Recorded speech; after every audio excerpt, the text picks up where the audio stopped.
지금부터 사단법인 국가연구소의 원래 국학강좌를 시작하겠습니다. 날씨도 초전회의라 아직도 약간 공복이 있을 텐데 그렇게 많이 참석해주셔서 감사드립니다. 그럼 먼저 이 국학강좌의 그 경과에 대해서 잠깐 설명을 좀 드리겠습니다. 저희 연구소는 1987년에 출범했습니다. 그래서 2005년 사단법인으로 전환될 때까지 약 168회의 그 정례 국학강좌를 개최하였습니다. 그래서 우리 국학의 그 대중적인 보급에 일익을 담당하였습니다. 그 이후 2005년 사단법인 출범 이후로 다시 18차례 이어진 정례 국학강좌를 실시했으나 다만 이제 그 사정으로 인해서 잠시 중단했다가 오늘 5월부터 다시 재개하게 된 것입니다. 앞으로 이 정례 국학강좌 이름을 원래 국학강좌로 명칭을 변경해서 매월 셋째 주 수요일 7시에 그 각 방면의 그 국학 전문가를 초빙하여서 강좌를 개최하기로 하였습니다. 오늘 그 첫 순서로 수원대 교수로님 계시는 박한 교수님께서 강의를 해주시겠습니다. 먼저 오늘 그 여러 내빈과 손님들에게 그 우리 소장님께서 간단한 인사 말씀이 있겠습니다.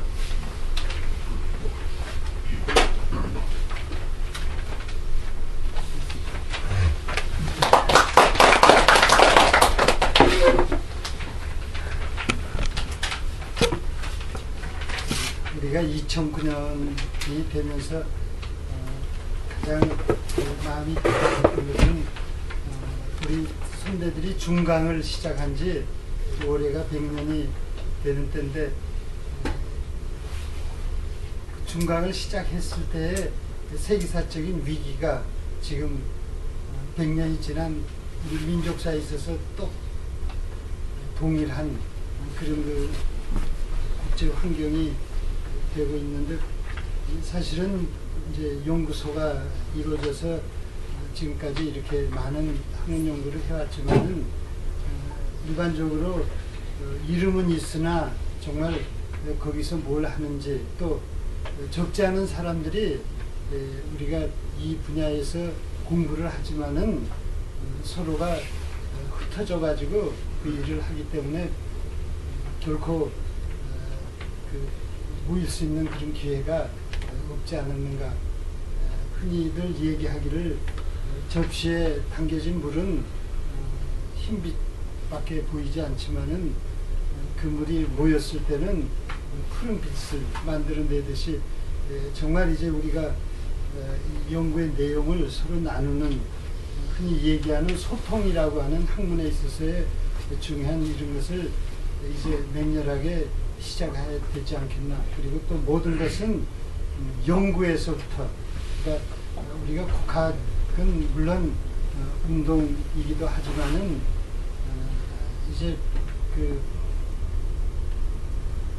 이건창 선생님이 집에 가니까 그 매천 황현 선생님이 명리당이라고 하는 그런 그 글씨를 써서 거기다 걸어 주셨는데 바로 우리 이 국학연구소가 바로 우리 시대에 있어서 여기에 오면 우리가 들을 수 있는 또 희망이 있는 그런 그 연구를 이제 서로 같이 나눌 수 있는 그런 그 기회가 됐으면 하는, 그러니까 기쁘게 그 모든 연구실에서 혼자 고민하던 그 고민을 같이 이곳에 와서 함께 나누면 머지않아서 접시에 담긴 얕은 그 흰빛의 물이 이제 큰 그 창의를 이루어서 시대를 바꾸어 갈 수 있는 우리 시대에 대안을 내놓을 수 있는 또 그것이 가능할 때 이것이 운동으로도 발전할 수 있지 않겠나는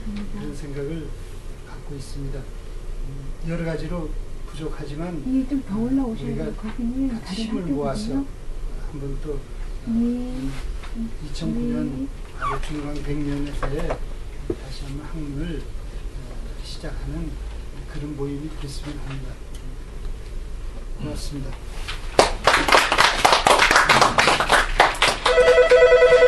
그러면 바로 오늘 국학강좌를 맡아주신 박한 교수님을 소개하겠습니다. 교수님께서는 지금 수원대에서 수원대 사학과를 이끌고 계시면서 만주에서의 항일운동과 그다음에 러시아의 러시아 지역 한일 민족운동에 관한 전문가이십니다. 뜨거운 박수로 교수님 맞아주시기 바랍니다. 방금 소개받은 수원대학교 사학과에 있는 박환입니다. 네, 저는 만주와 러시아 지역의 항일 독립운동가에 대해서 봤고요. 또 최근에는 그런데 경기도 쪽, 제가 이제 수원대학교 사학과에 있다 보니까 지역에 있어서 근무를 있고 해서 이번 화성원, 수원, 안성, 용인 등 이러한 지역사에 좀 관심을 갖고 있습니다.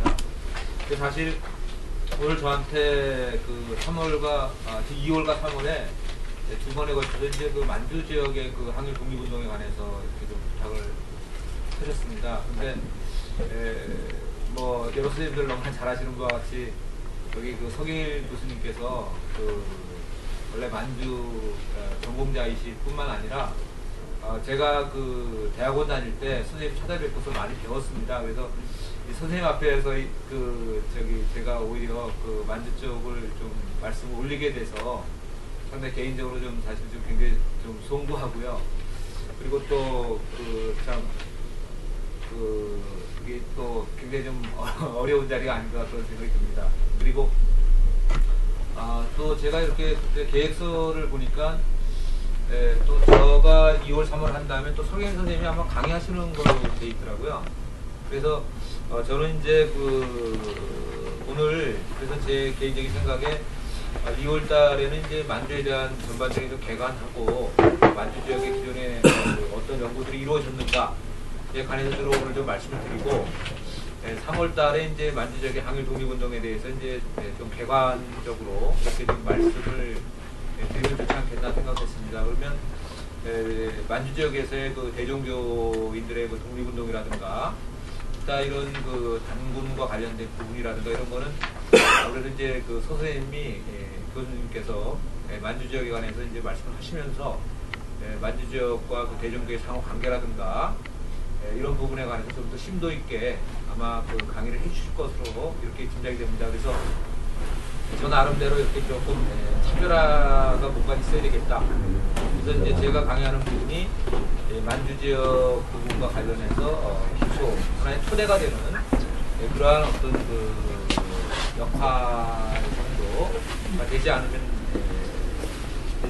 이렇게 생각을 하고 왔습니다. 그래서 제한된 시간 또한 지금 1시간 정도 시간이기 때문에 전반적인 어떤 좀 말씀을 좀 드리도록 하겠습니다. 그리고 그냥 선생님들께서 저보다도 대종교라든가 그런 단군학이라든가 국학에 관해서 훨씬 더 많이 아시는 분이지만 그냥 제가 편하게 그냥 좀 말씀을 올리도록 그렇게 하겠습니다. 제가 오늘 하는 부분이 만주에 대해서 이렇게 하게 되어 있는데요. 지금 제가 만주라고 했습니다만은 만주라는 표현도 쓰지만 중국에서는 만주를 중국 동북지방 또는 중국 동북지역 또는 동삼성 다양한 표현을 씁니다. 그래서 오늘날에 있어서는 일반적으로 중국에서는 중국 동북지방 또는 중국 동북지역이라고 합니다. 그리고 예전에는 이제 중국 쪽에서 동삼성이라고 했고요.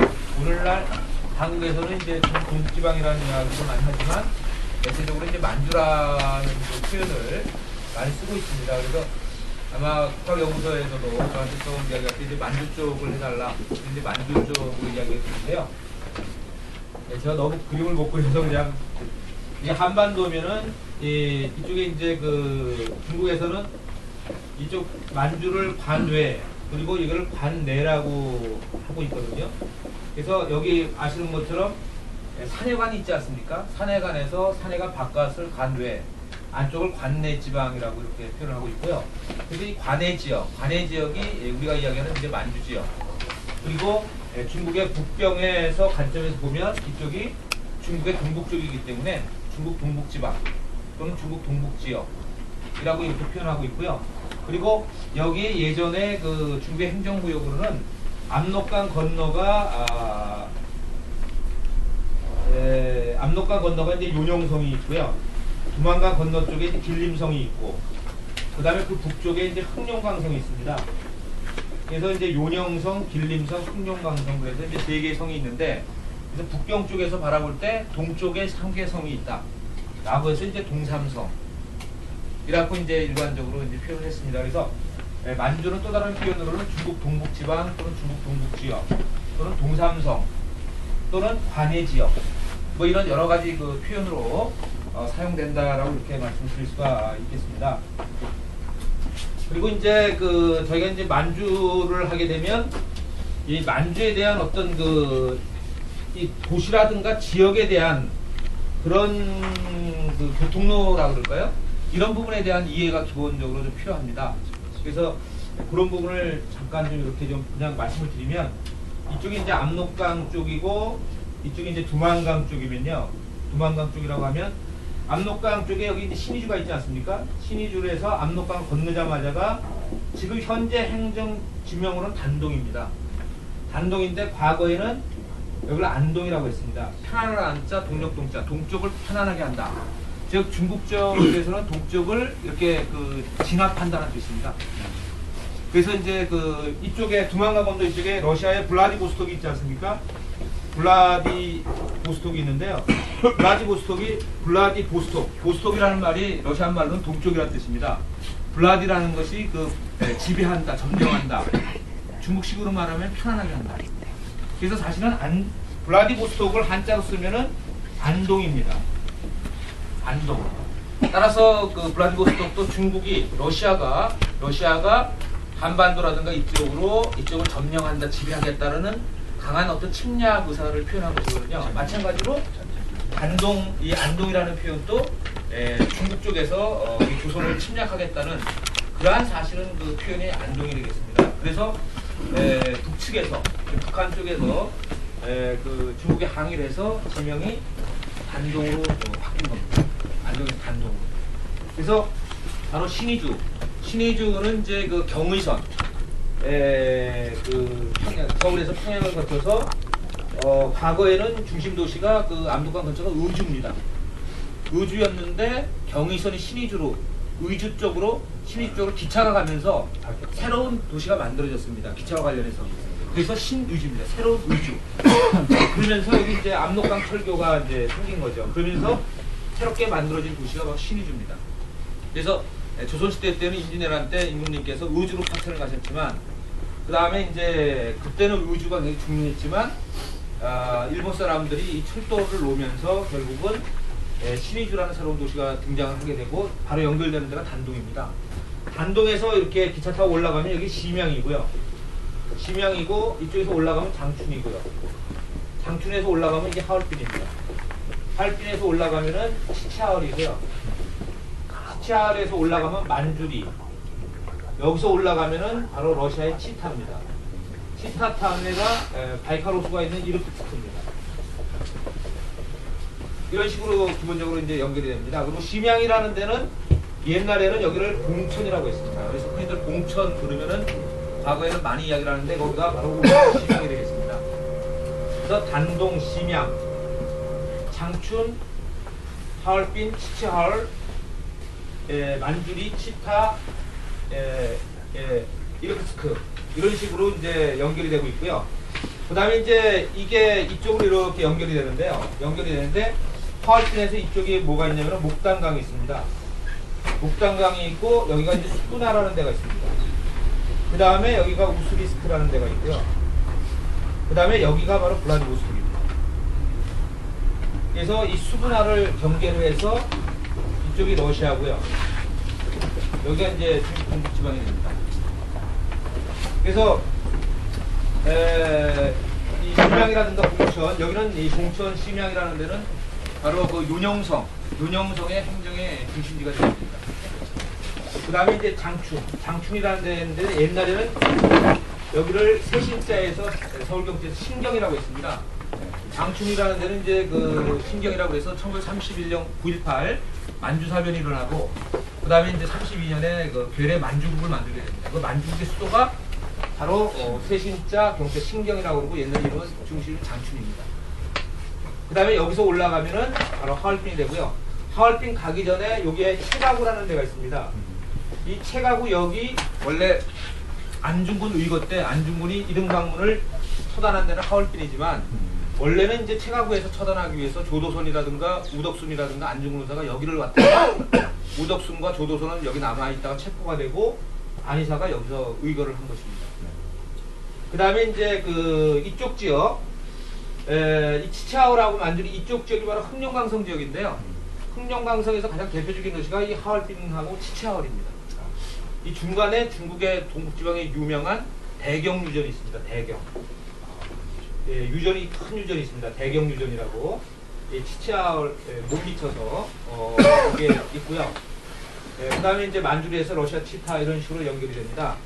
그래서 신의주에서 이제 평양으로 연결되지 않습니까? 평양에서 이렇게 되기 때문에 지금 말씀드린 이쪽 노선, 이쪽 러시아 치타까지도 대체적으로 그 우리 한인들이 이주할 때 기차를 통해서 이주를 하기 때문에 대체적으로 평안도 사람이 많이 이주합니다. 평안도. 그래서 그 이 단독이라든가 심양이라든가 장춘이라든가 이쪽 지역에는 대체적으로 이제 평안도 사람들이 많이 그 이주해서 살았고요. 평안도 사람들이 많이 이주해서 살았고요. 나중에는 30년대 이후에는 이 하얼빈이라든가 이쪽 지역, 이쪽은 대체적으로 경상도 사람들이 이주하게 됩니다. 경상도 사람들이 이주하고 이쪽 지역이 내몽고입니다. 내몽고 자치구입니다. 그래서 이쪽에도 경상도 사람들이 주로 거주합니다. 이민 이 노선 경상도에서도 이 부산 경부선을 타고 서울로 와서 이 노선이 되고요.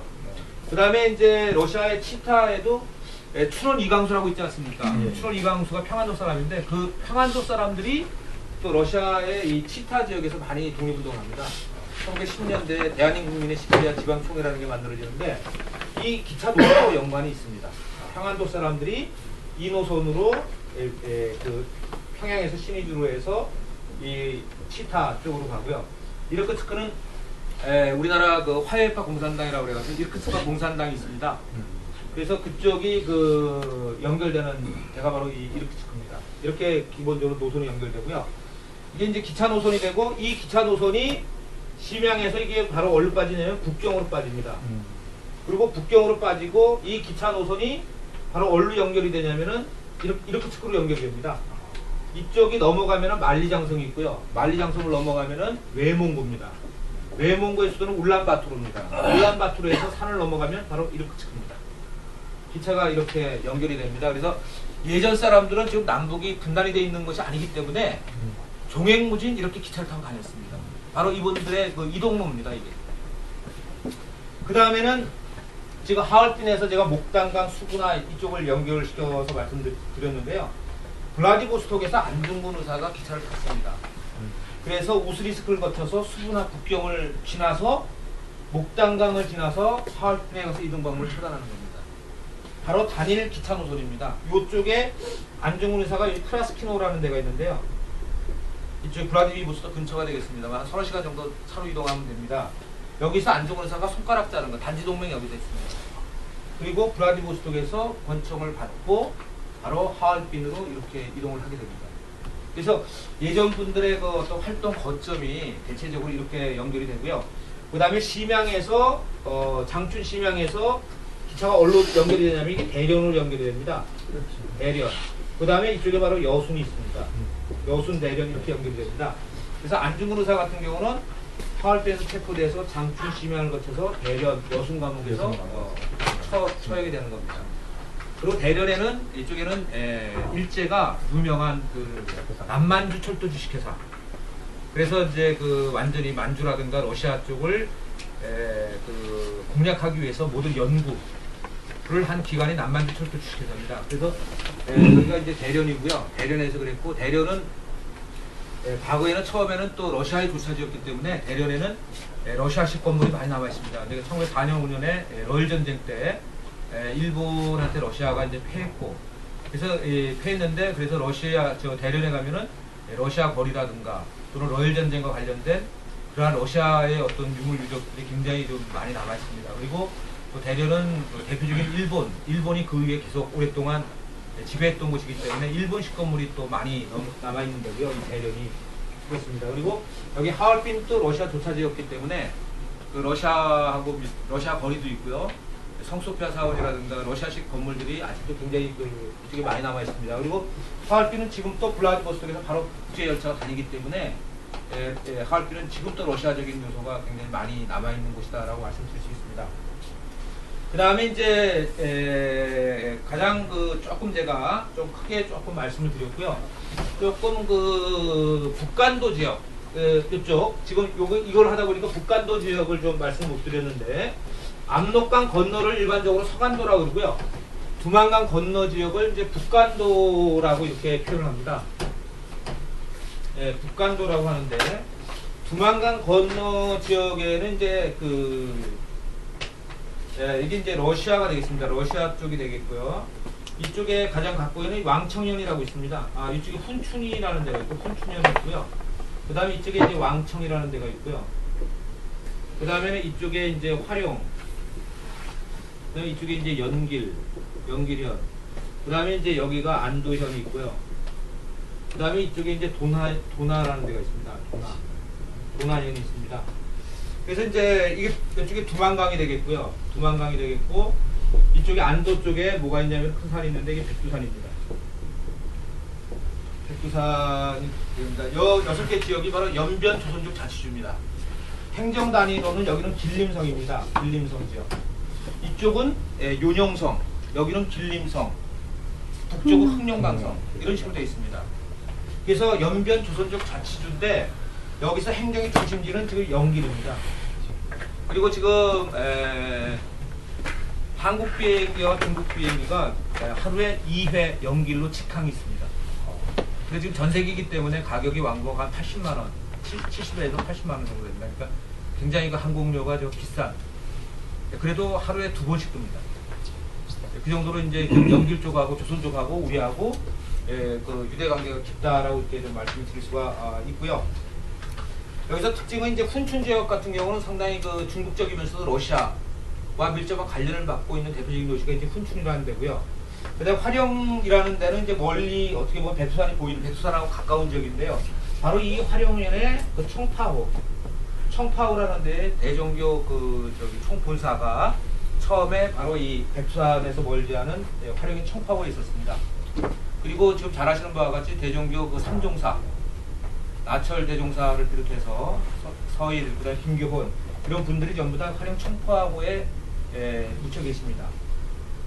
그리고 여기가 청파호 근처 활용현이 바로 청산리 전투라든가 이 백두산하고 가깝기 때문에 산악지대거든요.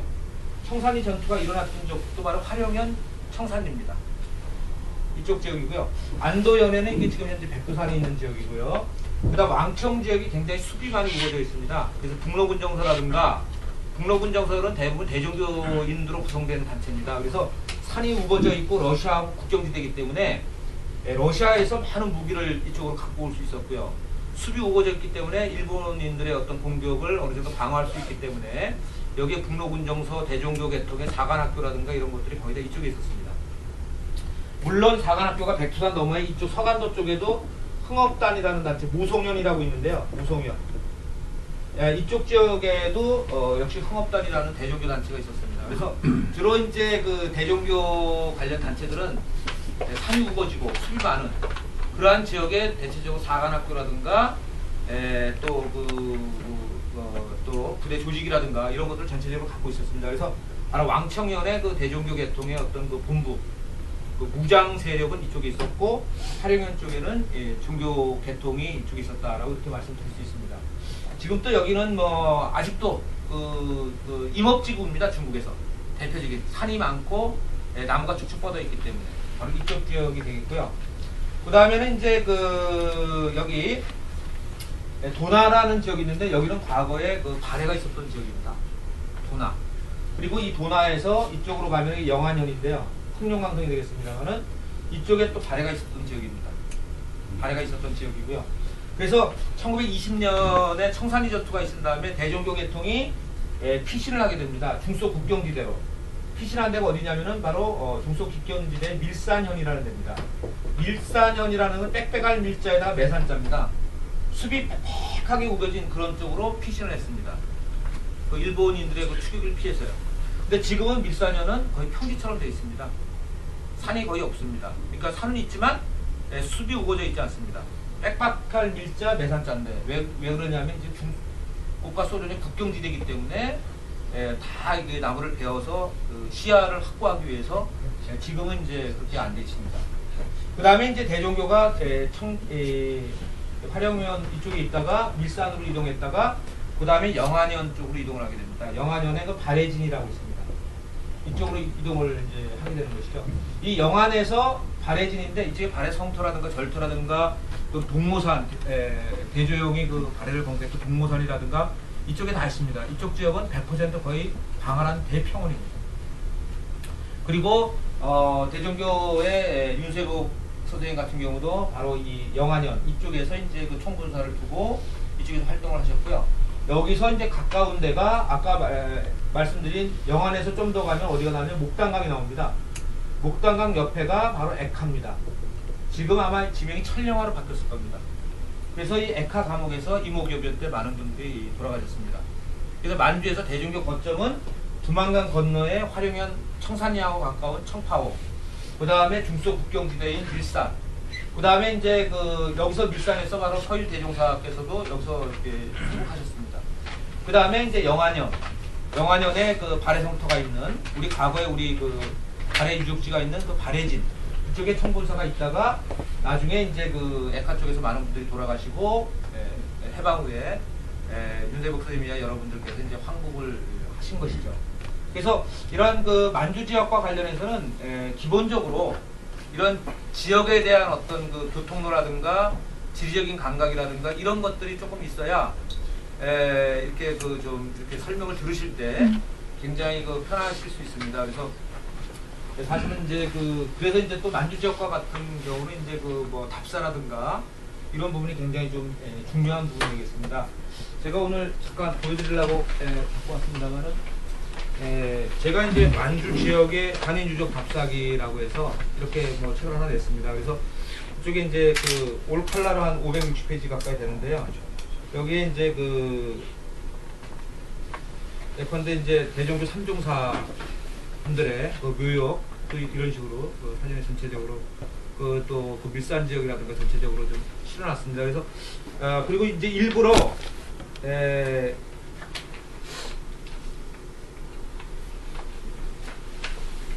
이쪽 지역에 이제 처음에 이제 그 목차 다음에 뭐 이렇게라든가 이게 다 그 지도를 이런 식으로 다 넣어놨습니다. 이렇게 다 지도를 넣어놓은 이유가 그리고 이제 여기 독립운동 하신 분들 대부분 대종교인들이 많으십니다. 김자, 교자, 헌자 어른이라든가 지금 가나다 순으로 김다진 장군이라든가 그 김승학 선생님 또 대종교 하신 걸로 알고 있는데 나철 대종사께서도 가나다 순으로 해서 이렇게 앞에 못 모셨습니다. 그 다음 김혁 장군 같은 경우도 역시 대종교인이시고요. 그래서 뭐 만주 지역의 그 또 독립운동은 대부분 뭐 그 대종교 쪽에서 했다고 해도 뭐 좀 과언이 아닐 정도로 그 이쪽에 전체적으로 그 대종교 계통 분들이 되어 있습니다. 시간이 조금 좀 제한이 돼 있어서 제가 지리적인 설명은 이 정도로 드리고요. 그 다음에 오늘 그 연구사 정리와 관련해서 조금 말씀을 드리도록 그렇게 하겠습니다. 만주 지역의 그 항일 독립운동,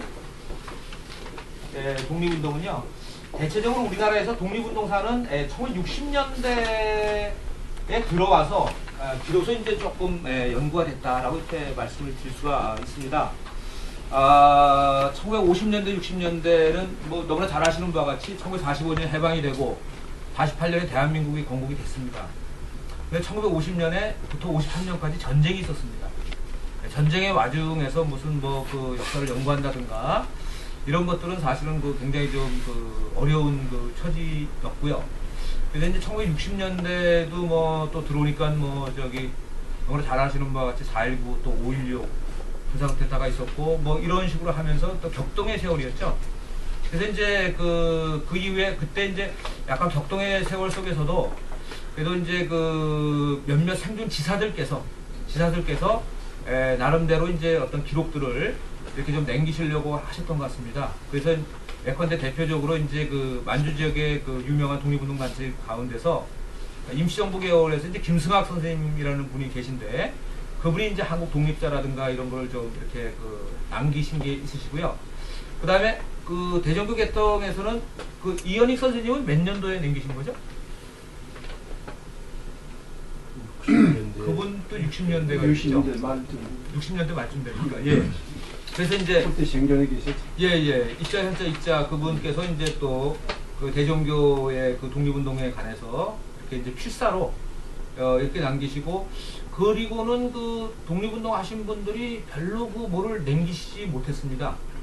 뭐 그 당시만 하더라도 뭐 잘 아시는 바와 같이 이제 박정희 대통령 같은 경우도 뭐 독립운동을 하신 분은 아니었고, 그래서 뭐 이렇게 민족이라든가 독립이라든가, 사실은 이제 그 일제시대 때는 민족 그러면은 다 이렇게 뭉치고 단합하고 이런 거였는데, 해방이 되고 나서는 오히려 그 민족이라든가 이런 걸 표방하면 오히려 조금 이상한 관점에서 이제 좀 바라본다든가, 또 그 항일투쟁에 대해서도 이렇게 그렇게 이제 그 크게 이렇게 주목을 하지 못하는 그러한 그 안타까운 어떤 그 시점들이 있었던 게 사실입니다. 그러다가 1965년에 그 일본과 국교 정상화가 이루어집니다. 65년에. 그러면서 65년에 한일 국교 정상화 반대 투쟁이 있게 되고요. 그러면서 이제 일본에 대한 어떤 적개심이랄까요? 우리 민족에 대한 어떤 의식고치라든가 이런 것들이 60년대 중후반에서 비로소 이제 등장을 하게 됩니다. 그러면서 이제 민족주의 사학이 등장하게 되고, 그러면서 이제 그 대종교 쪽에 많은 영향을 받은 그 박은식 선생님이라든가 단지 신채호 선생님이라든가 뭐 이런 분들, 그 다음에 그런 분들에 대해서 이제 그 좀 부각이 되기 시작하는 것이 바로 60년대 어떤 후반의 일이다라고 말씀드릴 수 있습니다. 따라서 1960년대까지만 하더라도 또 만주 지역의 그 항일 독립운동, 특히 이제 만주 지역 같은 경우는 북한의 그 김일성이 일정한 관련을 맺고 있다. 라는 그러한 것 때문에, 또 60년대, 70년대까지만 하더라도 한국이 철저한 어떤 반공국가였기 때문에 이 만주 같은 경우에 어떤 독립운동이 30년대로 넘어가면 사회주의하고 자꾸 연결이 되기 때문에 굉장히 좀 그 터부시하는 그러한 어떤 그 부분들이 많이 좀 있었던 것 같습니다. 그래서 70년대가 돼서야 비로소 이제 그 개척적인 그러한 연구들이 나오는데요. 그러니까 이제 60년대는 이제 생존지사들의 그 회고록이라든가 회고적인 그러한 스타일의 어떤 연구 성과들이 이제 이루어지게 되는 것이고요. 그 다음에 이제 1970년대가 돼서 비로소 이제 개척적인 어떤 연구들이 이제 그 이루어진다라고 말씀을 드릴 수가 있겠습니다. 그래서 이제 그 독립운동사 쪽으로 처음으로 개척적인 연구를 하신 분은 인하대학의 그 명예교수로 계시는 이제 윤병석 선생이 항일 독립운동이라는 그러한 그 관점에서 만주 지역에 대해서 이제 처음으로 그러니까 주목을 하셨다라고 이렇게 말씀을 드릴 수가 있겠습니다. 그 다음에 이제 그 뭐 좀 말씀드리기는 좀 뭐합니다만은 저희 선친이신 그 박영석 선생님께서 만주 지역의 그 한인 이주와 관련된 이주, 그래서 그 만주 사변전에 만보산 사건이라는 것이 있습니다. 그래서 장춘에서 조금 올라가면은 그 만보산이라는 데가 있는데요. 거기에 이제 그 수로 문제, 아무래도 우리나라 사람들은 만주에 가면 주로 벼농사를 짓습니다. 한국 사람들은 주로, 그리고 중국 사람들은 주로 밭농사입니다. 그래서 우리 조선 사람들은 논농사를 짓기 때문에 논농사로 수전을 합니다. 그렇게 수전을 하기 때문에 기본적으로 그 물을 따라다닙니다. 물이 있어야만 수전을 할 수 있잖아요. 그래서 물길을 쫓아다닌다 그래서 우리 조선 사람들의 별명이 매기입니다. 물이 있어야 논농사를 지을 수 있기 때문에. 근데 중국 사람들은 수전에 물에 들어가는 걸 좀 싫어한다 그럽니다. 그래서 그쪽은 한전이라고 해서 밭농사고, 조선 사람들은 기본적으로 논농사, 수전을 합니다. 그러다 보니까 우리나라 사람들이 물길 확보가 굉장히 중요합니다. 그래서 물길 확보와 관련해서 중국 사람들과 약간 충돌이 있었고, 그것을 이제 조선일보 기자가 지나치게 그 확대 과장 보도를 해서 이렇게 그 우리 조선 사람하고 중국 사람하고 이렇게 갈등과 대립을 야기시키는 사건이 만보산 사건입니다. 그래서 이제 그 사건에 관해서 이제 박영석 선생님이 이제 그 저기 박사학위 논문입니다, 이게. 그래서 한인 이주 관계 이런 거를 하셨고요. 그 다음에 이제 70년대에 박영석 선생님이 이제 대종교에 처음으로 70년대 말에 대종교에 처음으로 이제 주목을 했습니다. 그런데 이거보다도 먼저 대종교인으로서 대종교의 독립운동에는 그 김용국 선생님이라는 분이 계셨는데 제가 대학원 그분이 몇 년도쯤에 돌아가셨죠? 한 80년대도 제가 뵌것 같은 한 80년대 가까이 70년대 중반가 하여튼 그때 돌아가셨나요? 예, 그랬었을 거예요. 막. 예, 논문을 그때 대종교 한생 뭐가 한생인 거죠? 안 보고 가신 줄 알고. 뭐 그러실 거예요. 예. 그래서 80년대 김용국 선생님께서 처음에 이제 대종교인의 그 독립운동에 관해서 처음으로 이제 주목을 하셨고, 근데 이제 그분은 학계에 계신 분은 아니었고요. 그래서 학계에 계신 분으로는 이제 박영 선생님이 처음으로 이제 대종교에 대해서 좀 관심을 가졌습니다. 그 다음에 이제 윤병석 선생님하고 이제 그 박영석 선생님의 그 뒤를 이어서 만주 지역의 70년대 후반 80년대 초반에 집중적으로 연구하신 분이 이제 지금 국학연구소 소장으로 계시는 이제 그 서경일 선생님.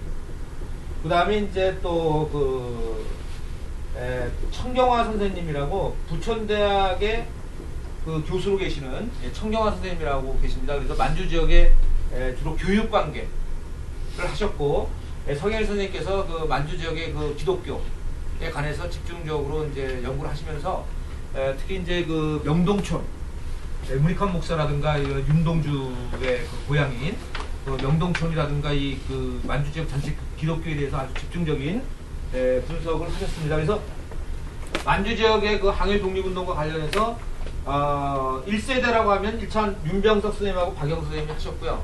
그 다음에 이제 그 후에 다양하게 하신 분이 이제 신용화 선생님이라든가 잘 아시는 오세창 선생님이라든가 영남대학을 정년퇴직을 잡고 하셨습니다만은 그 다음에 국사편찬위원회에 계셨던 신재웅 선생님이라든가 여러 분들께서 만주 지역의 그 독립운동사에 이렇게 좀 관심을 가지셨습니다. 그래서 우리 학계에서 이제 그 만주 지역과 관련해서 제일 원로분들은 윤병석, 박영석, 서경일, 청경화 교수님 이런 분들이 개척적으로 이제 연구하신 그 1세대 윤병석 선생님, 박영석 1세대라고 한다면 바로 밑에 이제 그 서경일 선생님하고 청경화 선생님 이런 분들이 2세대 분들이라고 이렇게 말씀을 드릴 수 있습니다. 그리고 3세대 쪽은 1980년대가 되면서 3세대가 이제 등장을 하게 됩니다. 70년대에는 주로 이제 연구가 그 항일 독립운동에 중심이 두어졌습니다. 80년대 들어오면서 한국의 그 역사학계 굉장히 커다란 어떤 변화가 있었습니다.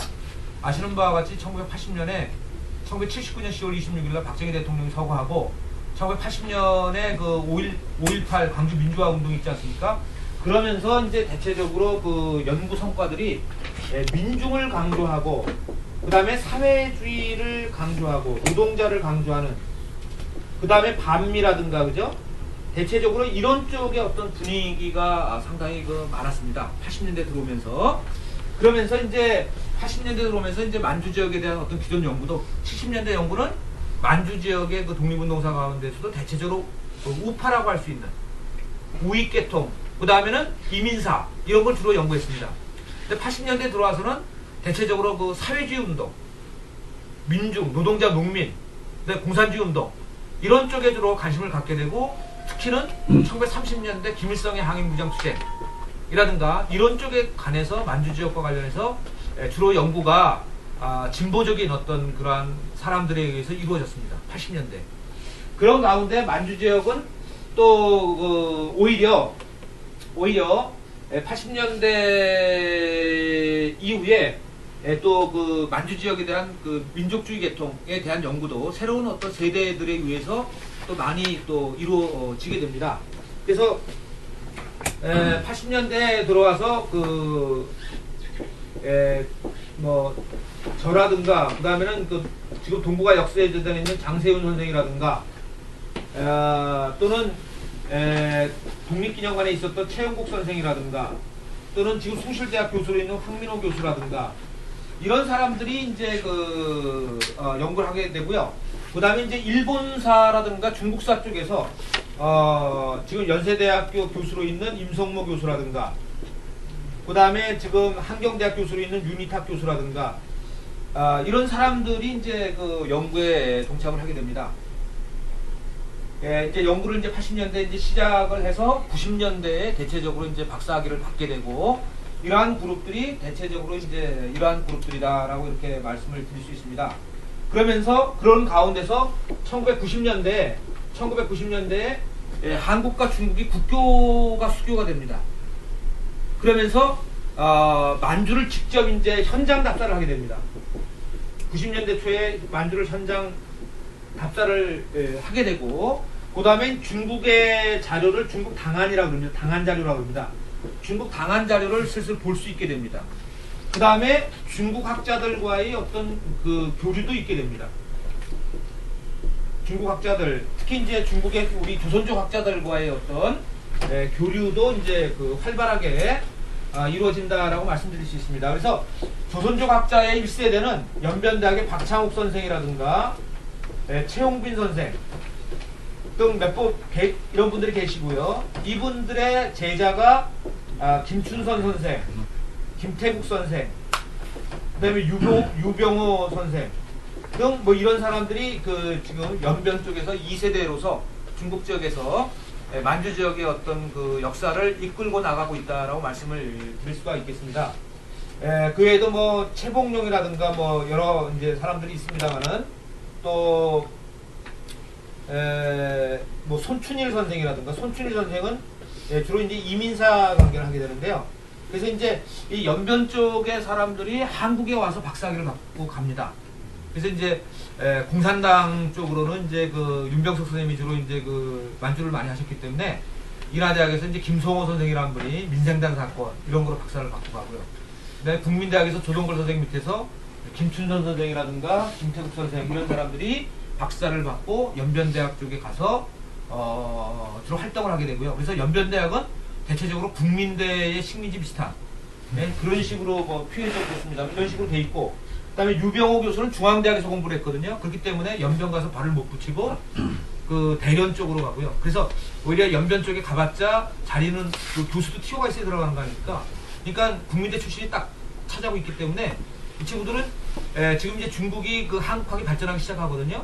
그래서 뭐 대련이라든가 대련대학, 그 다음에는 청도의 청도대학, 그 다음에 그 항주의 그 절강대학, 그게 그 계림 쪽에 광서대학 등 지금 연변 쪽의 출신들이 굉장히 다양하게 뻗어나가고 있습니다. 그래서 그 사람들 가운데 상당수가 한국에 와서 학위를 하고 나간 사람들입니다. 그래서 한국에서 주로 이제 연구비를 받아야 되기 때문에 한국의 자기네 출신 대학하고 굉장히 어떤 밀접한 관련을 가지면서 대체적으로 연구에 임하고 있다라고 말씀드릴 수 있습니다.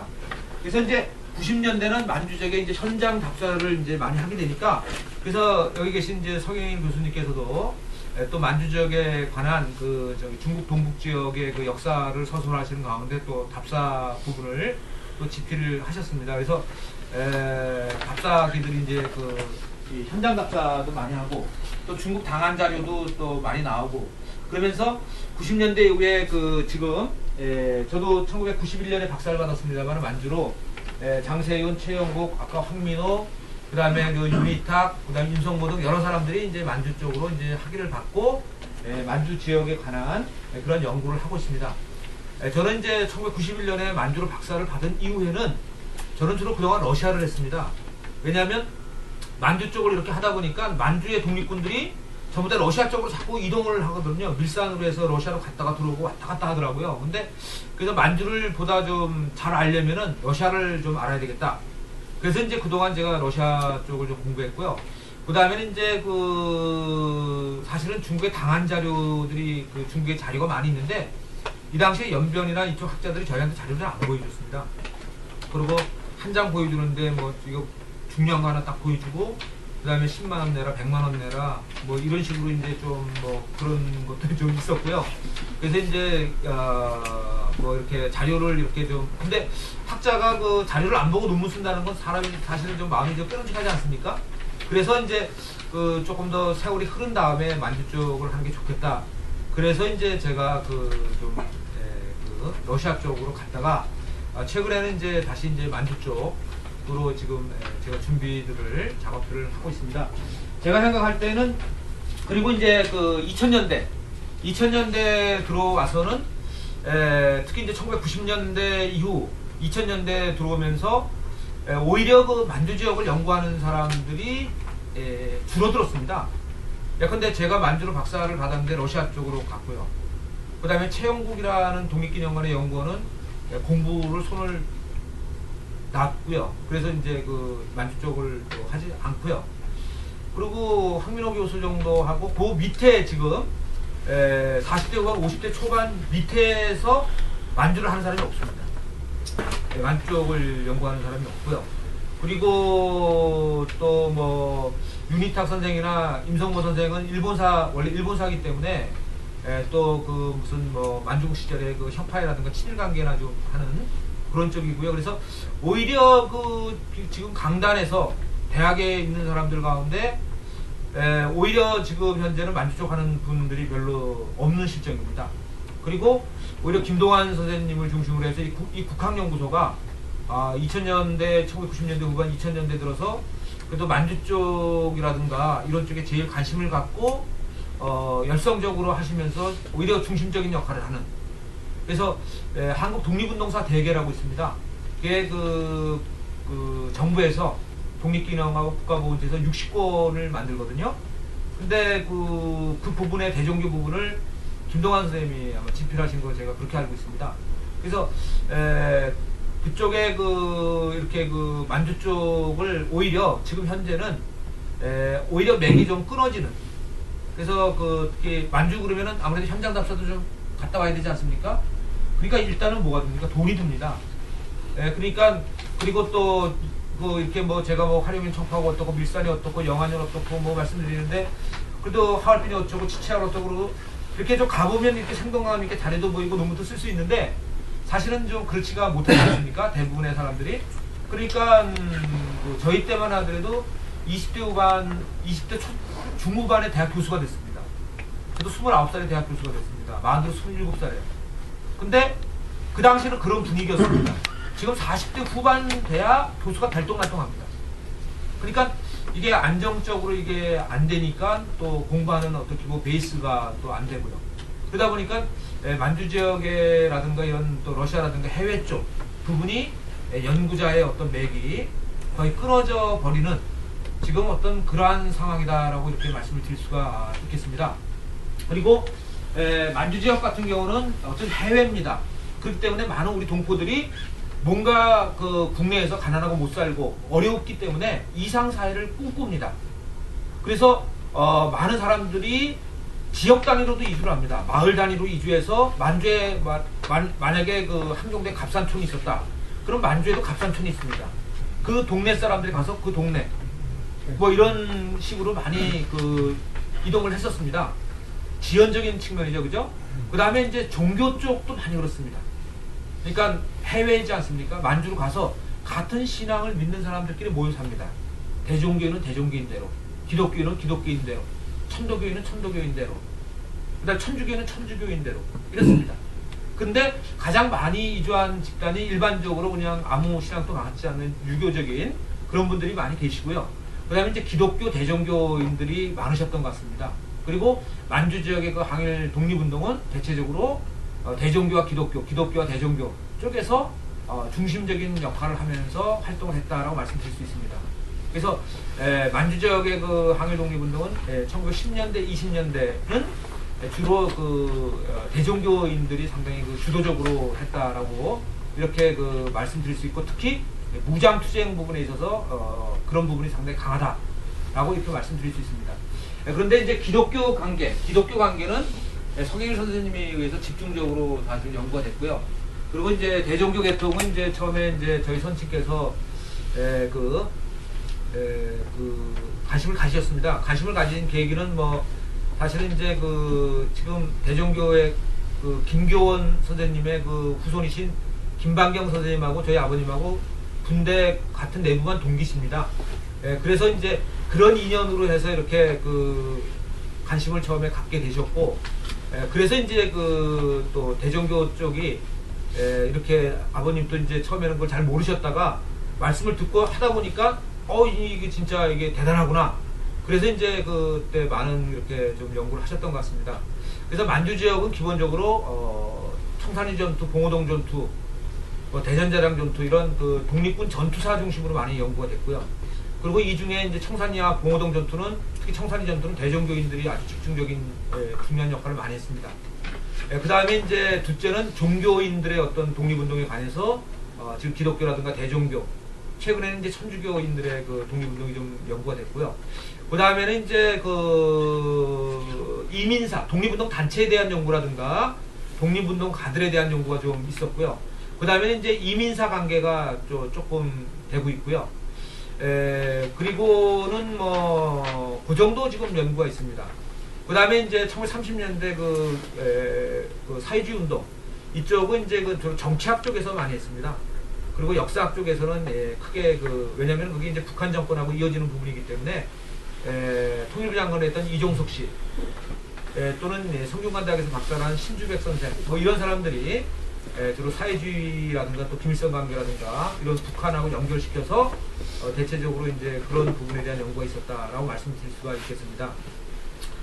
제가 이제 종합적으로 조금 말씀을 올리면 만주 지역에 대한 그 연구는 선학들에 의해서 많이 연구가 이루어졌습니다. 그러나 아직까지도 사실은 그 개척적인 연구 단계입니다. 너무나 잘 아시는 바와 같이 해방이 되고 50년대, 60년대, 또 70년대, 80년대도 사실은 격변의 세월이었습니다. 또 반공이라는 부분이 굉장히 강하게 또 작용을 했고, 그리고 이제 그런 가운데서 한국의 민주화가 제대로 이루어지지도 못하고, 그러다 가운데 그 시위 문화가 굉장히 활성화되고, 그러면서 학자들이 가만히 앉아서 이렇게 연구에만 몰두하기에는 상당히 좀 어려운 그러한 측면들이 있었던 것이 사실입니다. 그리고 지금 뭐 국학연구소도 여기 지금 지하 1층에 이렇게 있습니다만 국학이 얼마나 중요합니까? 그럼에도 불구하고 이 국학에 대한 어떤 정부적인 관심이라든가 일반 대중의 관심이 이런 지원이라든가 관심이 식민지 시대에 비해서는 일제 시대에 비해서는 굉장히 좀 관심이 저조한 그러한 측면이 있습니다. 그러다 보니까 제대로 이게 연구가 좀 활성화되지 못했습니다. 그러니까 대외적인 원인이라든가 또는 연구자들도 이렇게 뭐 밥 먹고 살기가 좀 어려운 그래서 대내적인 측면도 또 있었고요. 그리고 시대적인 여러 가지 속에서 대체적으로 이제 80년대까지 좀 연구가 제대로 90년대까지도 그러한 상황이 벌어졌고요. 2000년대 들어와서 좀 이제 제대로 연구할 수 있는 분위기가 자리도 그렇고 현장 다녀서 마음대로 갈 수 있고 또 만주를 하려면 북한을 왔다 갔다를 좀 해야 됩니다. 그래서 저도 이제 북한에 현장 답사를 한 2번 정도 갔다 왔는데요. 그것도 아주 제한된 사람만 좀 갈 수 있었고 그래서 만주라는 데는 북한하고 바로 연결돼 있고 러시아하고 바로 연결돼 있지 않습니까? 그러니까 만주를 제대로 하려면은 북한하고 러시아 쪽을 같이 이렇게 어울러야만이 만주를 제대로 할 수 있다고 생각합니다. 그래서 어느 정도 분위기가 형성되었음에도 불구하고 사실은 지금 현재 국학연구소가 활발히 하는 것 외에 만주 지역에 대해서는 오히려 지금 제대로 안 이루어지고 있다라고 이렇게 말씀드릴 수 있습니다. 그래서 국학연구소 쪽에서는 최근에 대종교와 관련해서도 경상북도 성주 지역에서 새로운 또 자료도 또 발굴을 했고 그래서 굉장히 활성화되고 있는 것 같고요. 그리고 이제 학자들 쪽에서 오히려 좀 더 좀 분발해야 되는 그러한 시기가 아닌가라고 이렇게 생각이 됩니다. 그리고 이 만주 지역의 이러한 어떤 항일운동과 관련된 부분은 제가 생각할 때는 개척적인 단계에 되기 때문에 아직까지도 기초적인 자료의 발굴이라든가 이게 굉장히 중요할 것 같습니다. 그래서 남도본사라든가 대통도 이게 뭐 몰랐다가 이제 성세형 그쪽에 자료가 또 발견된 거 아닙니까? 마찬가지로 상당히 그리고 저희가 독립기념관에 가봐도요 목릉현 당황관인가요? 그쪽에 보니까 대종교 관련 자료가 있는 것 같아요. 그러니까 대종교 관련 자료도 사실은 뿐만 아니라 만주 지역의 독립운동과 관련된 자료가 굉장히 많은데 이것이 상존돼 있고요. 그것을 종합적으로 정리가 지금 안 돼 있는 것 같습니다. 그래서 좀 기초적인 연구가 좀 제대로 돼야 되는 그런 어떤 토대가 마련돼야 되는 시점이 늦었지만 또 지금이 아닌가라는 그러한 생각이 듭니다. 그래서 앞으로 조금 더 이렇게 또 국학연구소도 활성화되고 저희도 열심히 해서 대종교뿐만 아니라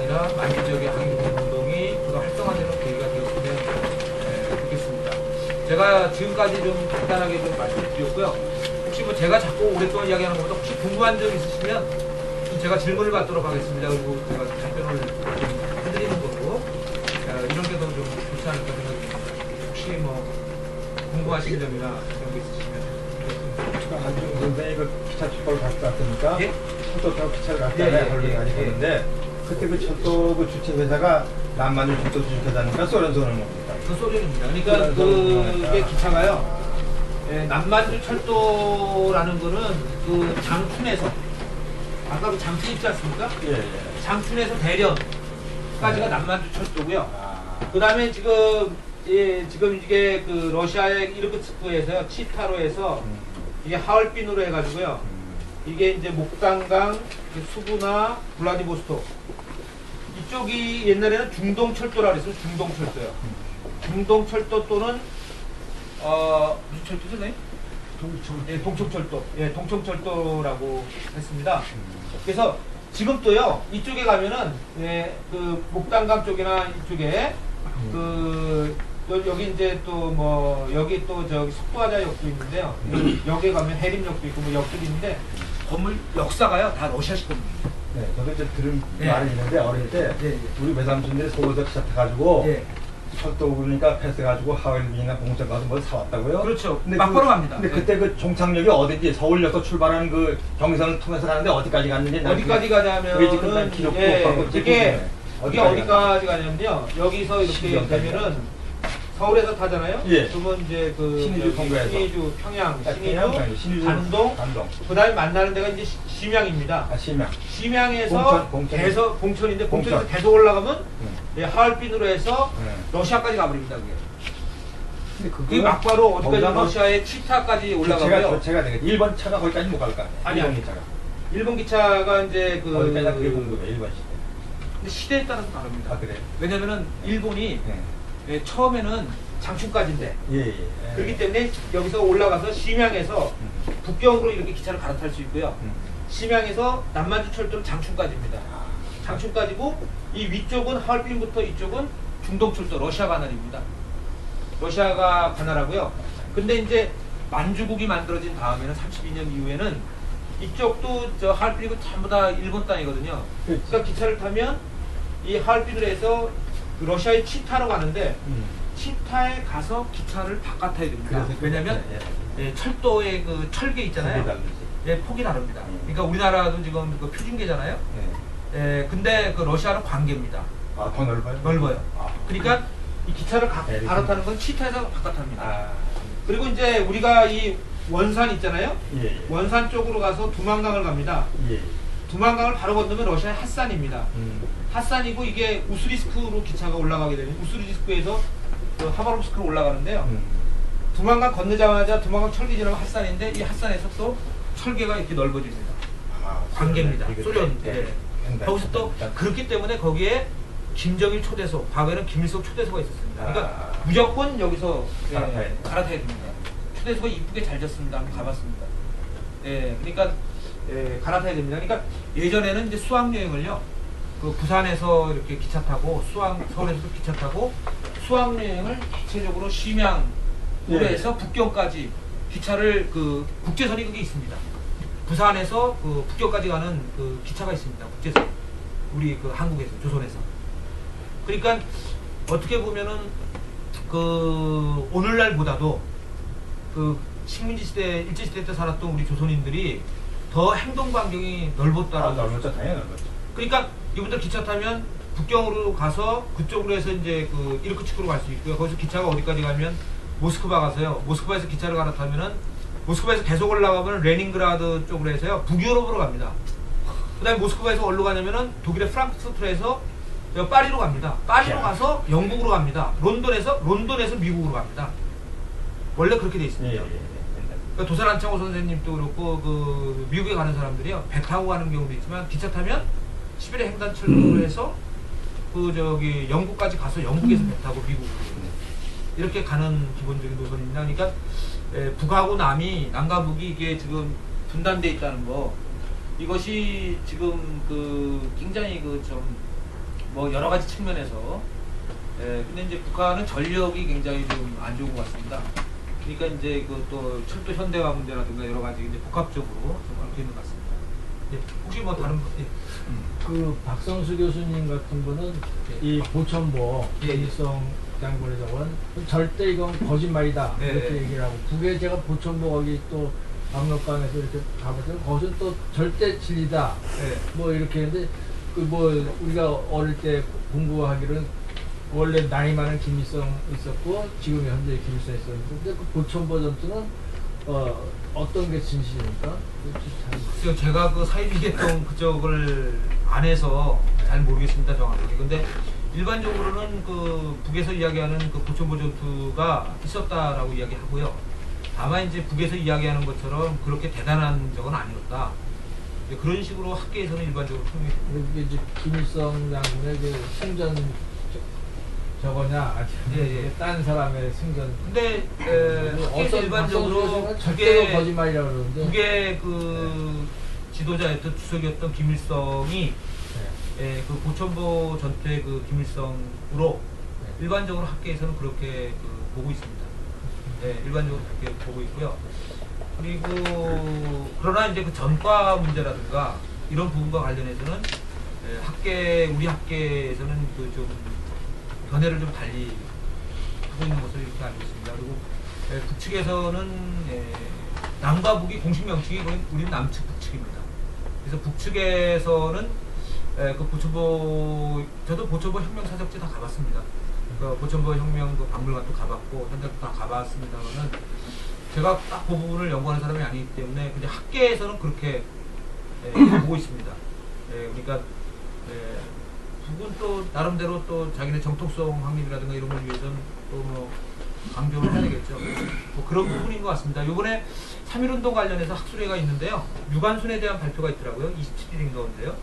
근데 유관순이 일제시대 때에는 전혀 유관순이라는 언급이 한 번도 없대요. 우리나라 학계에. 저는 잘 몰랐습니다만. 근데 해방이 되고서 박두진 씨가 쓴 시에 유관순이 처음으로 등장을 한대요. 그 다음부터 이제 유관순 누나 영웅 만들기. 그래서 이제 그 유관순이 갑자기 이렇게 영웅시 됐다 그러더라고요. 그러니까 여러 가지 필요에 의해서. 그러니까 뭐 그게 뭐 정확한 건지 제가 잘 모르겠습니다만은 그러나 이제 또 뭐 유관순 누나 외에도 참 3.1운동 때 더 열심히 하시는 분들도 많은데 제대로 알려지지 않은 분들도 사실은 많습니다. 마찬가지로 북측 같은 경우도 그 사실은 그 김일성뿐만 아니라 그 최연이라든가 또는 뭐 그 김책이라든가 또 최용건이라든가 기라성 같은 또 허영식이라든가 기라성 같은 인물이 많이 있습니다. 근데 이제 그 가운데서 북측에서도 이제 그 해방 후의 어떤 필요성이라는 부분이 또 있겠고 그러다 보면 또 그 정권적인 차원에서의 어떤 강조라든가 이런 게 있을 수는 있겠다. 뭐 대체적으로 학계에서는 좀 그런 식으로 좀 옛날 김일성 장군 지금 김일성 주석도 김일성 말고 원래 또 김일성이 있긴 있었습니까? 그러니까 그분이 또 한 그것도 제가 잘 모르겠습니다. 저희가 학교 다닐 때 배운 그 김일성은 학교 다닐 때 저희가 그렇게 배웠습니다. 그 본명 그 저기 그 김광석 그래가지고 김광석가 본명인데 이제 그 김경천 장군이라고 해서 그분이 이제 그 일본 육사를 졸업했고 그러니까 만주로 가서 만주하고 시베리아 걸판에서 유명한 항일운동을 한 진짜 김일성 장군이 있었다. 근데 그분의 이름을 도용했다. 그렇게 학교 다닐 때 저희가 초등학교 때하고 그렇게 배운 것 같습니다. 근데 그분은 아닙니다. 그러니까 왜냐면 그분은 후손을 제가 발굴을 했습니다. 그래서 그분이 일본 육사를 나오셨는데요. 김경천 장군이라고 본명은 김광서라는 분입니다. 근데 일본 육사를 나오셨고 아버지도 대한제국 군인입니다. 그리고 3.1운동 당시에 이 사람이 그 만주로 망명을 했더라고요. 누구랑 같이 망명했냐면은 이청천 장군, 광복군 총사령관을 하는 이청천 장군하고 같이 망명을 했습니다. 그러니까 김경천 장군이 그 이청천 장군보다 6소 선배입니다. 선배인데 그래서 같이 이름을 다 천자로 했습니다. 김경천, 이청천, 그 신팔균 장군이라고 있거든요. 그 사람은 신동천. 이게 다 천자로 그 결의 형제했습니다. 그래서 김경천 장군은 육군사관학교 일본 육사 기병과 출신이거든요. 그러니까 만주에서 신흥보관학교 교관하다가 러시아로 가서 러시아에서 주로 그 말 타고 기병으로서 시베리아에서 날렸던 모양입니다. 그래서 제가 동아일보 20년, 21년 거를 보니까 시베리아의 그 뭐 항일 명장 김장군 그런 식으로 장군으로 계속 나옵니다. 김일성이란 말은 안 나오는데 김장군이라고 계속 나옵니다. 그래서 그래서 저희가 교과서 때 아마 그렇게 배운 것 같습니다. 그분이 진짜 뭐 백마 타고 뭐 아주 대단했던 모양입니다. 근데 그분이 22년 이후에는 한 적이 없었습니다. 아무도 모릅니다. 그래서 시베리아의 전설로만 알려져 있습니다. 그 사람이. 근데 이제 나중에 좀 뭐랄까 좀 한국에서 감사원에서 모스크바에 유학을 갔습니다. 감사관이. 근데 이제 자기 지도교수가 한국 여자랑 결혼했는데 고려인 여자랑 결혼했는데 그 지도교수가 우리 그 저기 장인어른 아버지가 독립운동했다고 그런다. 근데 김경천 장군이라고 그런다. 그래서 이제 그 감사관이 한국에 들어오면서 그 자료를 갖고 왔어요. 보훈처로 이제 그래서 보훈처에서 제가 봤는데 그 보니까 그 사람이 김광서예요. 그리고 이제 그 후손들이 카자흐스탄에 까라칸데 산다. 그래서 이제 한국에서 초청도 하고 그러고서 이제 다 자료하고 이렇게 맞춰보니까 그 사람이 42년인가 3년에 그 시베리아로 유학 가서 거기서 심장병으로 죽었더라고요. 그러니까 1922년 이후에는 러시아는 완전히 공산화가 되거든요. 근데 러시아에서 독립운동했던 사람들은 계속해서 무장투쟁을 주장합니다. 그러니까 러시아의 레닌 정부에서 그 사람들 무장 해제시키거든요. 그리고 37년에 중앙아시아로 쫓아보낼 때 이 사람들이 또 반대하니까 또 이 사람들 또 투옥합니다. 그리고 나중에 유배를 보내거든요. 그래서 그때 시베리아에 유형 가서 죽은 거로 그렇게 기록이 나오더라고요. 그러니까 이 사람이 그 1920년대 초반까지도 유명한 그 신문에 자꾸 김장군 계속 나오거든요. 근데 이분의 행적이 묘하니까 그래서 이 사람이 진짜 사실은 김일성이다. 그래서 성균관대학의 정치학과 교수였던 이명영 선생이 김일성 장군인가 뭐 연구가 있어요. 그분 책에 아마 그런 식으로 나왔던 모양입니다. 그래서 이제 또 그 교과서에도 옛날에 그렇게 저희가 배울 때는 그렇게 배웠습니다. 그래서 제가 김경천 장군 연구라는 책을 하나 뭡니까 논문을 썼었습니다. 예, 그래서 그 저희가 그리고 남과 북이나 북과 남이나 그 남측에서도 대체적으로 학계에서는 뭐 북측의 그 김일성 주석이 어느 정도 항일운동했다. 고천보도 그렇다. 그래서 그 북에 가셨으면 묘양산에 국제전람관 안 가셨어요? 갔죠? 가셨으면 거기 그 동아일보에 그 보천보 전투 나온 거 금판 그거로 동아일보 기자들이 거기다가 받쳐놨잖아요. 그러니까 그쪽에 김일성 그 김일성이라고 동아일보에서 인정을 해가지고 그렇게 그렇게 돼 있습니다. 조선되니까 그런 건 정치 필요죠. 예, 한 가지만 좀 학계에서는 다른 건 아니고 그 중국 사람들이 많지 만주라고 하는 데에 대해서 굉장히 거부감을 느낀다고 하는데 예, 맞습니다. 그게 무슨 뜻으로 아마 중국 사람들은 만주에 대해서 굉장히 거부감을 느끼는데요. 괴뢰 만주국, 위 만주국 있지 않습니까? 괴뢰 만주국 32년에 이제 만주국이라는 괴뢰 만주국을 만들었지 않습니까? 그래서 그거에 대한 그 위만주국에 대한 강한 거부감 때문에 그렇다는 이야기는 저는 들었습니다만. 그것 때문에 아닙니다. 때문에 그런 게 아니라고 하는데. 전 잘 모르겠습니다. 예, 제가 그냥 듣기로는 그래서 하여튼 만주라는 표현을 싫어한다 그러더라고요. 그렇지, 굉장히 싫어한다 그러더라고요. 예, 그래서 저희 아버님도 만주라는 표현을 안 쓰시고 중국 동북지방 가려울고 만주 이렇게 그 항상 쓰시더라고요. 예, 그것 때문에도 있지만 원래 또 만주라는 정신 명칭이 또 그렇기 때문에 그렇다고. 그 원래 뭐 방금 말씀하신 그런 이유 때문에 죄송하지만 물 한 잔만. 그 만주라는 게 어떻게 보면 이제 연인족이나 이런 쪽에 자랑스러운 적을 위해서 그 만주 올림픽 하면서 청나라에서 만주라는 거였는데 지금의 또 정권을 잡은 건 한족이니까 또 그런 것도 있을 수도 있고 또 일본 놈들이 만주라는 말이 굉장히 좋은 말인데 그걸 격화시켜서 그렇게 했기 때문에 또 뭐 그렇게 했는데 제가 잘 몰랐습니다. 국제적으로는 지금 차이나나 만추리아 이게 공용으로 지금 써 있잖아요 현재까지도. 근데 그 사람들 차이나도 싫어하잖아 진화. 진화도 진짜 싫어해요. 일본 사람들이 진화를 세부터 싫어하는 거야. 그러니까 차이나인데 싫다는 거야. 만추리도 싫고. 근데 자기들이 어느 국가적인 의지지 역사는 사실 사관이 중요하고 사실보다.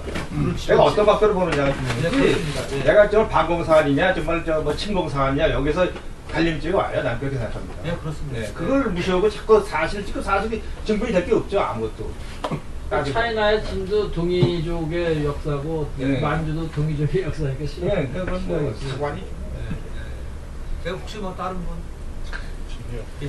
그 통화에 있는 90년대 중반에 가니까는 항일 기념관이 있더라고요. 예, 예. 각 지역마다 굉장히 항일 기념관이 예. 다 있는데 그 중국도 일본을 그때 싫어했었고 우리나라도 항일 기념이 있었고 예.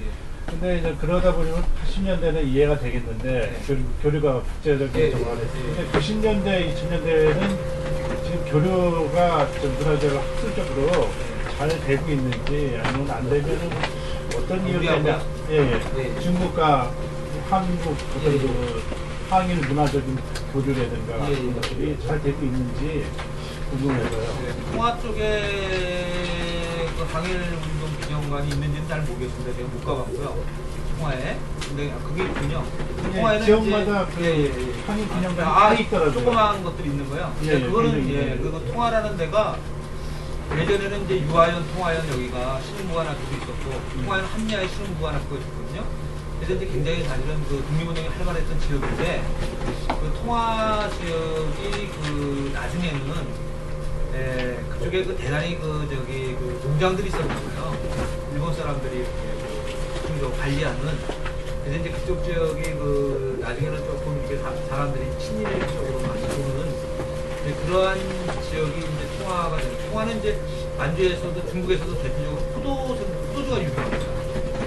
그러한 지역이거든요. 그래서 얼마 전에 뭐 국회의원 누가 어느죠? 그 조상이 누가 뭐 독립운동 했다고 그랬다가 누가 뭐 신문에서 뭐 김희선 씨. 그래서 뭐 나중에 친일을 했고 어쩌고 하는 게 그게 이제 시대적인 거로 해서 10년대, 20년대 그 통화 지역이 대표적인 항일투쟁 지역인데 3, 40년대는 일본이 만주국을 거기 두면서 그쪽에 나름대로 그 부락들을 만들고 농장을 만들면서 그 농장에 소위 말하면 한인들을 그 컨트롤하는 관리인으로서 우리 독립운동가들을 오히려 쓰는 이제 그런 어떤 게 있었던 것 같아요. 그래서 그리고 통화라든가 그쪽에서 가까운 신빈 뭐 이런 쪽이 대표적인 그 항일투쟁 지역이거든요. 그래서 이제 그런 것들이 뭐 좀 조금 많고, 근데 이제 중국하고 우리하고는 사실은 이제 그 넓게 이야기하면 일본 제국주의에 대항해서 한중의 중한 우위를 통해서 연합을 해서 일본한테 대항해서 싸운 거 아닙니까? 그죠? 3, 40년대는 특히. 예, 그런데 우리나라 사람들이요. 중국도 물론 그런 게 있겠지만 우리나라 사람들이 중국하고 뭐 같이 했다든가 이런 생각 안 합니다. 우리나라 사람들이 어디든지 가면 뭐 중국의 인민들의 뭐 국민들의 어떤 지원을 받았다든가 그래서 우리가 사실 외국이니까 그 항일투쟁 중국 사람 도와준 사람도 많을 거 아닙니까? 10년대, 20년대에도. 근데 우리나라 사람들은 절대 그런 거 기록 안 합니다. 우리가 다 했다고 그럽니다. 그리고 한중우위나 중한우위적인 어떤 거 안 합니다. 예컨대 상해에 송경룡 능원이 있거든요. 그 손문 부인이요. 근데 거기 안에 외국인 묘지가 있는데 거기 옛날에 박은식 선생님하고 이런 사람들 붙여 계셨어요. 수만 지금 남아있는데 그런 데를 가도 그 송경령이는 우리나라에서 독립유공자로 대한민국장인 거 포상받은 사람입니다. 우리 독립운동 도와줬다고 그래요. 근데 우리나라 사람들이요 절대 거기 안 갑니다. 그 사람한테 잘한 것도 안 합니다. 우리나라 것만 딱 뽑아서 나오죠. 네? 그러니까 그 과거의 실제는 그 일본에 대항해서 함께 투쟁했음에도 불구하고 우리 쪽에서도 스스로 우리가 자꾸 이렇게 그리고 일송정 같은 데도 우리만 한 거로 자꾸 그리고 우리가 자꾸 태극기 그런데 한국국기하고 중화인민공화국기를 같이 이렇게 백두산 가서 하면 아무 문제가 없는데 우리 거만 하거든요 항상. 그러니까 거기서 무슨 문제들이 자꾸 좀 생기는 것 같아요. 근데 실질적으로 중국 지역에서 항일 무장투쟁이라는 거 독립운동은 중국과 더불어서 함께 했다 사실은. 그런 게 사실이고 그런 방향으로 나가야 되는데 그게 지금 그래서 이제 대종교인으로 유명하신 그 박찬익 선생님이 그 가교 역할을 중국하고 우리 조선 이거의 가교 역할을 많이 해서 중국의 지원을 받아서 우리가 그 항일투쟁을 많이 할 수 있었던 측면이 있습니다. 근데 그게 아직까지도 이게 조금 우리 정부적인 차원에서 그렇고 학자들도 그렇고 교류가 그 제대로 안 되고 있어요. 원활하게는 안 되고. 다만 조선족하고만. 어. 근데 이제 한국에서 학술회의를 하잖아요. 그래도 조선족을 부르지 말고 사실은 한족을 자꾸 불러드려야 되는데 그렇죠. 우리는 자꾸 핏줄로 해서 우리 사람만 부르거든요. 그러다 보니까 좀 문제가 자꾸 나죠. 또 혹시 다른 분 말씀 안 계시면 이 정도로 할까요? 예. 아유, 감사합니다.